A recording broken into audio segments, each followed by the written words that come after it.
Bem-vindo ao Ciência Desenhada, o canal que lhe explica ciência complicada de modo simples. Já se perguntou como é que as pessoas se apaixonam? Imagine, um rapaz acaba de conhecer uma rapariga. Eles falam um pouco e ele sente-se bastante atraído à personalidade dela. Ele vai para casa e já não consegue parar de pensar nela. Mas porquê? Por causa de um químico chamado serotonina.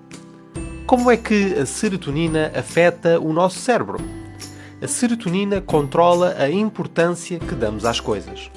Quando a serotonina está em alta, nós sentimos-nos calmos e tranquilos. Mas quando a serotonina baixa, a pessoa sente-se nervosa, deprimida e não consegue parar de pensar no assunto. Como é que isto acontece? Para entender melhor, vamos ver mais de perto como o cérebro funciona.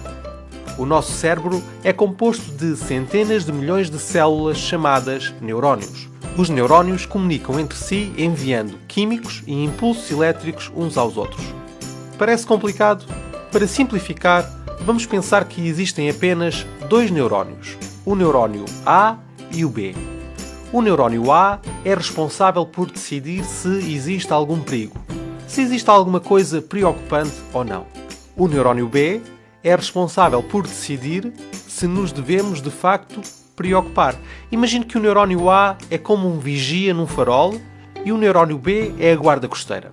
Quando está tudo bem, o neurónio A envia muita serotonina para o neurónio B. O neurónio B vai recebendo essa serotonina e percebe que está tudo bem e que não precisa de se preocupar. Ou seja, é como se a guarda costeira combinasse com o vigia. Olha, de 10 em 10 minutos, tu precisas de nos dizer que está tudo bem. Se ficares calado, nós vamos perceber que aconteceu alguma coisa grave e vamos ficar preocupados. Foi isso que aconteceu com o rapaz. Enquanto ele estava a falar com a rapariga, o neurónio A percebeu que não havia nada para se preocupar, muito pelo contrário. Então ele estava a lançar muita serotonina e o rapaz sentia-se bem em estar a falar com a rapariga. Mas, quando o rapaz foi para casa, o neurónio A entrou em pânico. Onde é que está a rapariga? E começou a parar de lançar serotonina. Em resultado, o neurónio B percebeu que havia algo muito grave a acontecer e começou a preocupar-se com aquele assunto. Qual foi o resultado? O resultado foi que o rapaz já não conseguia parar de pensar nela. Ele estava apaixonado. Agora, como é que esta mesma serotonina se relaciona com a depressão? Imagine que acontece algo muito sério na sua vida. Por exemplo, imagine que morre alguém que você ama, ou perde um emprego, ou passa por algum tipo de experiência traumática. Será que isso é grave? Sem dúvida. Será que é algo que merece a nossa preocupação? Claro. Então o que é que acontece? Será que o cérebro vai lançar mais serotonina para nós estarmos calmos? Ou menos serotonina para nos levar a ficar a pensar naquele assunto? Vai lançar menos. E o resultado é que vamos ter muitas dificuldades em parar de pensar nesse trauma. Claro que o nosso cérebro tem um bom objetivo quando nos obriga a ficar a pensar num assunto. Por exemplo, se perdermos um emprego e se o cérebro continuasse a lançar a mesma serotonina, ficaríamos calmos, então não estaríamos tão preocupados em procurar um novo emprego. No entanto, o que é que acontece? Muitas vezes, ficar preocupado não adianta nada e apenas nos desgasta emocionalmente. Pior ainda, quando não há nada que nós possamos fazer para lidar com aquele trauma e continuamos a pensar nele, entramos em depressão. E tudo isto porquê?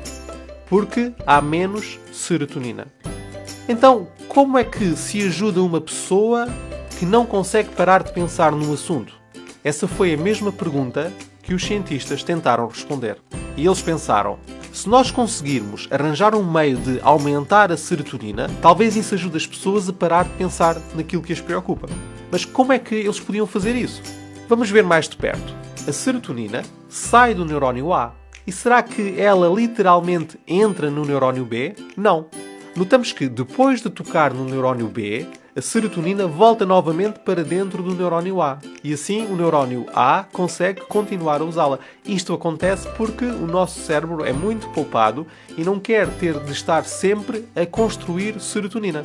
Então os cientistas viram isto e pensaram: quando a serotonina voltar para trás, vamos impedi-la de entrar. Então eles criaram um químico chamado inibidor seletivo da recaptação de serotonina, ou ISRS, que faz exatamente isto.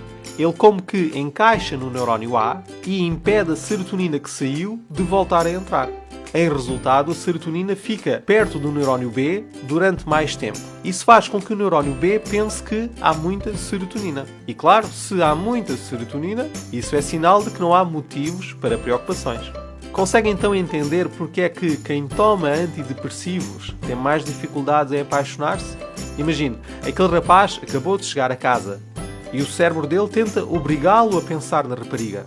E para isso o cérebro baixa a serotonina. O neurónio A começa a lançar menos químico.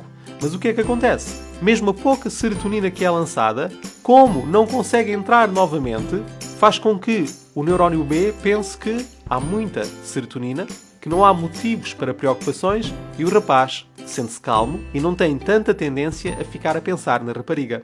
E é por causa deste processo que quem está a tomar inibidores seletivos da recaptação da serotonina pode ter mais dificuldades de se apaixonar. Gostou da explicação?